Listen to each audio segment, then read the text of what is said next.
Well, commuters will be looking for a way to get home soon. Monitoring the situation at Park Station in the Johannesburg CBD is our reporter Slindelo Masikane. Good afternoon to you, Slee. Almost afternoon rush hour, as we know.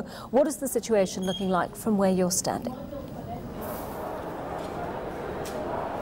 Right, we are in the Johannesburg Park Station at the moment, and of course, Park Station, generally the commuters that come here are those that are traveling long distances, so even out of the country. It goes to countries such as Mozambique, Zimbabwe, all over Africa. Now, the situation here at the moment is that it is quite busy. You actually wouldn't say that there isn't a strike, because there's just so many commuters here. However, what's missing are the buses. The only buses that are operating here at Park Station is eNCA, and I'm just going to ask Kulu to just pan and give our viewers a view of what we're seeing here at the moment. If you can see behind me, the bus terminals where they usually come through and park and wait for commuters are not here. However, the seats here at Park Station are full. People are seated in kind of hopes that maybe the buses will start operating again. The bus services such as Greyhound, Pioneer, Aldo Coaches, Translux, if you name it, they're not operating. The only services that anyone can really find here is the eNCA buses. Slee, we know the wage negotiations are resuming tomorrow, but is the strike continuing in the meantime?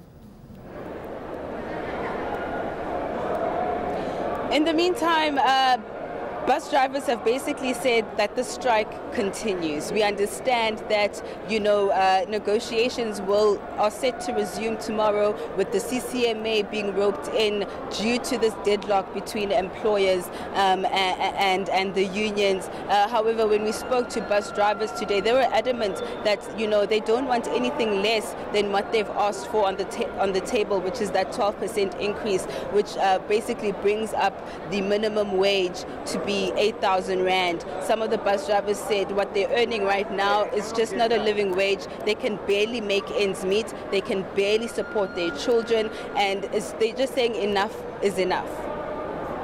Only flagging what they're earning as a problem, Slee, but also their working conditions. What is it about those conditions that they want changed?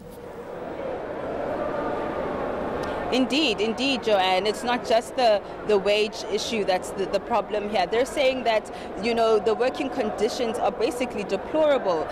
When it comes to night shifts, they're saying that the employers are not willing to pay for 2 drivers. Now, you can understand with long distance driving, it's a number of hours that you spend on the road, and you obviously need somebody who's going to be aware and paying attention and not tired, so they're citing those kind of issues. They're also citing the fact that the employers are not listening to them, and when they do come with grievances, they're not heard. So there's just a number of issues that the unions as well as the employers are going to have to deal with before this strike will come to an end. And the Transport Minister himself has said that he wants a speedy resolution to this strike in order for traffic flows to get back to normal, as well as for commuters to be able to get to their various destinations.